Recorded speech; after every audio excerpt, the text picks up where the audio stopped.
Hello everyone, video title এবং thumbnail দেখে আপনারা অলরেডি বুঝতে পারছেন যে আজকের এই ভিডিওটা কম্পিউটারের যে স্ক্রিনটা রয়েছে ওইটার সমস্যার সমাধান নিয়ে।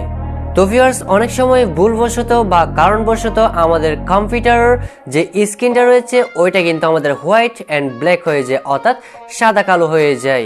আপনারা অলরেডি দেখতে পাচ্ছেন আমাদের কম্পিউটার স্ক্রিনটা এই মুহূর্তে সাদা কালো অবস্থায় রয়েছে। ওকে, আজকের এই ভিডিওতে আমি আপনাদের সাথে শুধুমাত্র দুইটা সেটিংস ব্যবহার করে কিভাবে আপনি আপনার কম্পিউটারের যে স্ক্রিনটার সমস্যাটা রয়েছে বা সাদা কালো যে প্রবলেমটা ফেস করতেছেন ওইটা কিভাবে সলভ করবেন আজকের এই ভিডিওতে সেটাই দেখানোর জন্য চেষ্টা করব।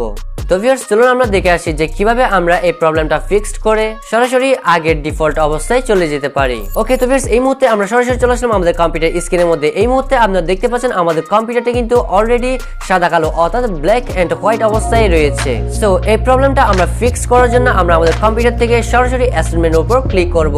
দেন এখান থেকে আমরা সেটিংস এর উপর ক্লিক করার সাথে সাথে আপনারা দেখতে পাচ্ছেন আমাদের এইখানটার উপর ইজি এন্ড অ্যাক্সেস বলে একটা অপশন শো করতেছে। সো ওইটার উপর যখন আমরা প্রেস করে দিব সাথে সাথে দেখতে পাচ্ছেন আমাদের সামনে কিন্তু আরো কিছু অপশন শো করতেছে। অলরাইট, তো ভিউয়ার্স, এখান থেকে আমরা যে কাজটি করব সরাসরি আমরা কালার ফিল্টারের উপর ট্যাপ করার সাথে সাথে আপনারা দেখতে পাচ্ছেন আমাদের কিন্তু সম্পূর্ণ আরেকটা পেজে নিয়ে চলে আসবে।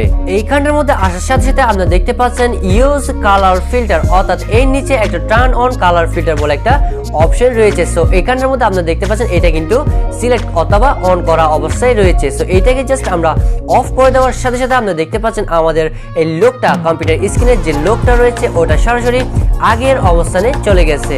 এই অপশনটা অফ করার পর আমাদের যে কাজটি করতে হবে অ্যালাউ দা শর্টকাট কি বলে একটা অপশন রয়েছে, ওইটার উপর জাস্ট আমরা চেক মার্ক করে দিব বা ওইটাকে অন করে দিব। যার ফলে কি হবে, আমরা আমাদের কিবোর্ড থেকে সরাসরি শর্টকাট কি হিসেবে দুই একটা কি ইউজ করে সরাসরি আমরা এক স্ক্রিন থেকে অন্য স্ক্রিনে যেতে পারবো। অর্থাৎ আপনি চাইলে ডিফল্ট ভাবে যেটা ইউজ করতেছেন এই মুহূর্তে এটা ইউজ করতে পারবেন, এবং আপনি যদি চান ব্ল্যাক এন্ড হোয়াইট ইউজ করতে আপনার স্ক্রিনটা ঠিক আগের মতো তাহলেও ওইটা পারবেন ইউজ করতে, জাস্ট কিবোর্ড থেকে আপনারা জাস্ট কয়েকটা কি ব্যবহার করে।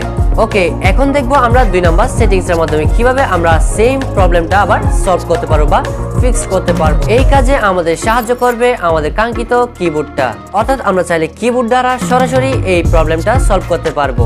ওকে, আমরা যখন কিবোর্ড থেকে উইন্ডোজ লোগো প্লাস কন্ট্রোল এরপর হচ্ছে আমরা যখন সিটা ক্লিক করে দিব সাথে সাথে আপনারা দেখতে পারবেন আমাদের কিন্তু এই যে অপশন বা এই যে স্ক্রিনটা রয়েছে এই স্ক্রিনটা কিন্তু আমাদের চেঞ্জ হয়ে যাবে। আমি আবারও বলছি, আপনারা চাইলে কিবোর্ড থেকে সরাসরি উইন্ডোজ লোগো এবং কন্ট্রোল এরপর হচ্ছে আপনারা সি বুটামটা বা সি কিটা প্রেস করার সাথে সাথে এই লঞ্চার বা এই স্ক্রিনটা কিন্তু অর্থাৎ আমাদের কম্পিউটার স্ক্রিনটা কিন্তু সরাসরি চেঞ্জ হতে থাকবে বা পরিবর্তন হতে থাকবে। তো ভিউয়ার্স, আজকের এই কম্পিউটার স্ক্রিনের সমস্যার সমাধানটা হয়তো আপনার কাজে আসছে বা কোনো একদিন কাজে আসবে। সো ভিডিওটা যদি ভালো লেগে থাকে তাহলে একটা লাইক করতে পারেন, কমেন্ট করে জানাতে পারেন আজকের ভিডিও আমাদের কেমন লাগছে। আর আপনি যদি আমাদের এই চ্যানেলের মধ্যে নতুন দর্শক হয়েছেন তাহলে অবশ্যই রিকোয়েস্ট থাকলো চ্যানেলটি নিচ থেকে সাবস্ক্রাইব করে পাশে থাকা বেল আইকনটি প্রেস করে দেওয়ার জন্য। তো ভিউয়ার্স, আজ আমি যাচ্ছি, দেখা হচ্ছে খুব শীঘ্রই নতুন কোনো ভিডিওতে। সবাই ভালো থাকবেন, সুস্থ থাকবেন, আসসালামু আলাইকুম।